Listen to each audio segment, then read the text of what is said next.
What's going on, everybody? Welcome back to another video. Today we're going to talk about Python 3.10. Yeah, that's right. Python 3.10 has been released today, that is the 4th of October 2021.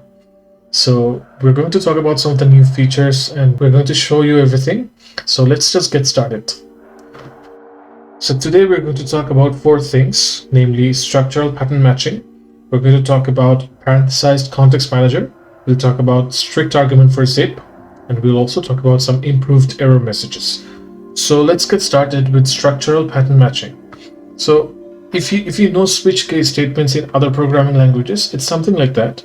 So in Python, let's just demonstrate something. So let's define HTTP success. So basically this is the 200 level codes that we're going to talk about. So let's go for a variable.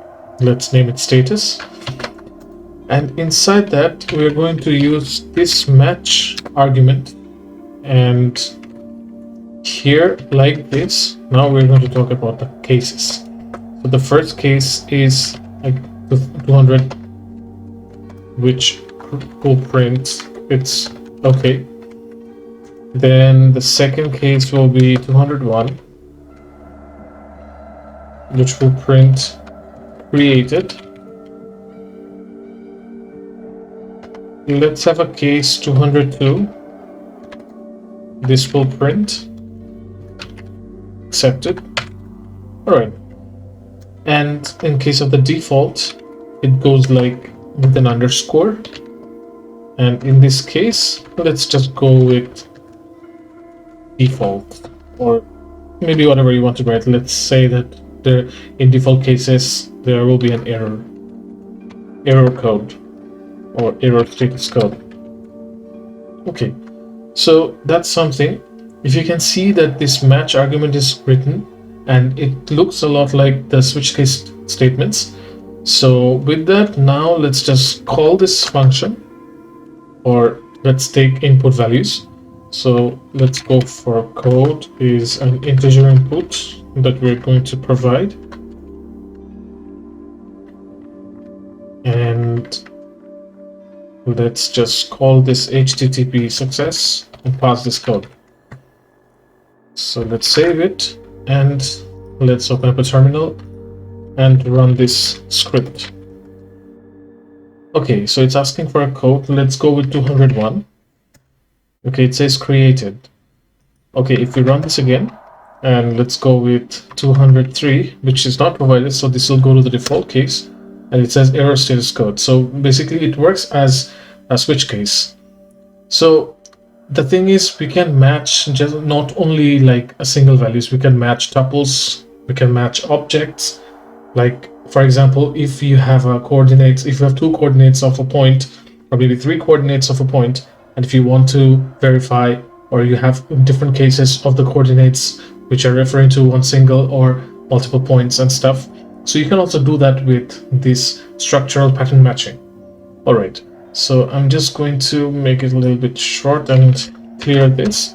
Okay, so I'll remove this, and the next thing that we're going to talk about is parenthesized context manager. I don't need to print anything here. Basically, sometimes we are using the with argument and we're attaching something or we're calling something. So in these cases, if you can see that we can use this brackets, or we can say the parentheses, and inside the parentheses we can call context managers maybe one as ctx1, and we can call context manager 2 as ctx2, and then just some argument. Let's print some argument. So what you can see here is actually within this context managers, you can have a collection or a list of context managers as you can provide here, or a list of items within this with. So what you need to do is you need to just provide these parentheses, and inside this parentheses you can add as many context managers as you need for your code, and then write the arguments or write next set of lines that you need for your code. So basically this is what's context manager or parenthesized context manager is about. So let's just remove this, and the next thing that we're going to talk about is strict argument for zip. And this is an auto import, I guess, so I'm just going to remove this. Okay, now the strict argument for zip, if you know the zip function, so let's just demonstrate and then talk about it. So let's have a list which is names, and let's have some names like Harry, James, Potter. Okay, Harry, James, Potter. And if we say about the ages, they are like 28 and 24, 5. Okay, so basically we have two lists, and the length of the two lists are, the first one is 3 and the second one is 2. So they do not match. Let's have a result. And inside the result, we will have a zip function where we are going to match the names and the ages. So with this, if you can see that we do not have any strict statement here, let's just print the result. And let's call it, I think I need to do one more thing, that is just make it a list first. Okay. Now if I try, you can see that I'm getting Harry 28, James 25, so I'm getting up to the length 2. But this is getting omitted because ages doesn't have a third argument or a third item. So basically the amount of items or the length of the lists needs to be same so that all the things are printed.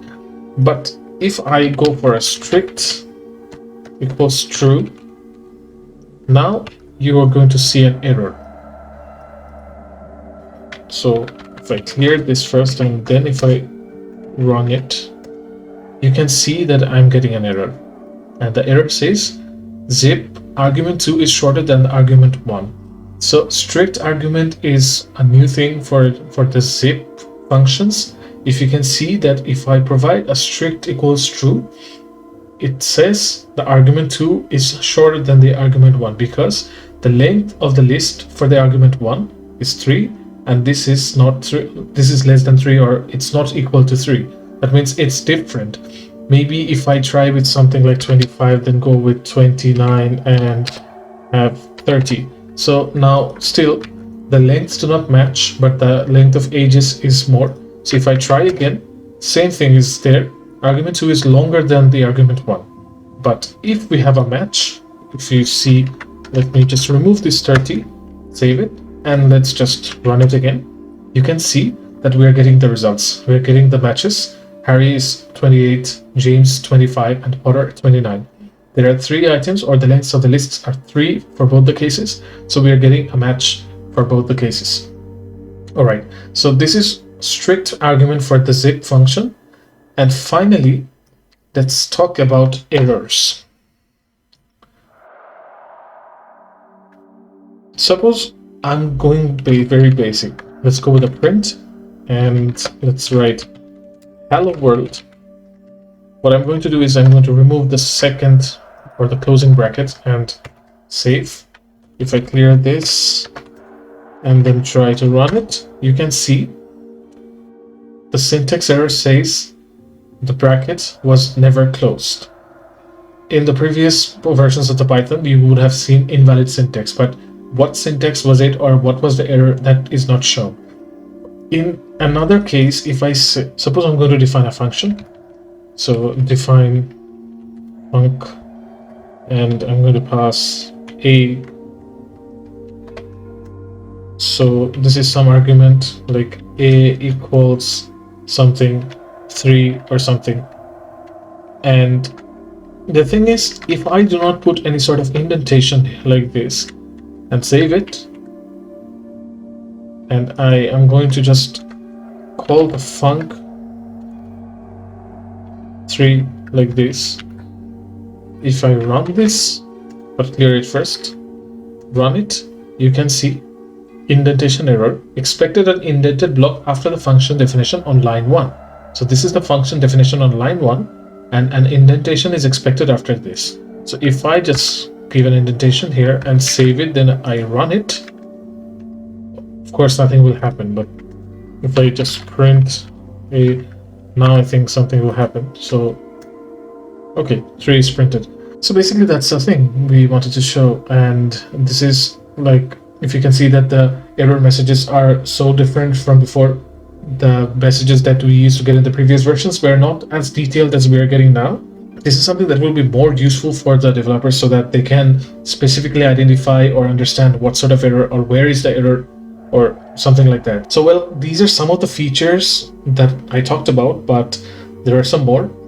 And it just released, so I didn't get to see a lot of it, but hopefully I'll see it and you can check it out. You can install Python 3.10 in your computer and you can run it. You can play around. It's fun, and I think you're definitely going to like it. So if you like this video or the information that I provided, if you found this useful, please like this video, comment what you thought, and share it. And also, if you haven't already, subscribe to my YouTube channel please, and hit the bell icon so that whenever I upload a new video you will be notified immediately. And alongside that, if you like and subscribe this video, more and more viewers are going to see my videos as well.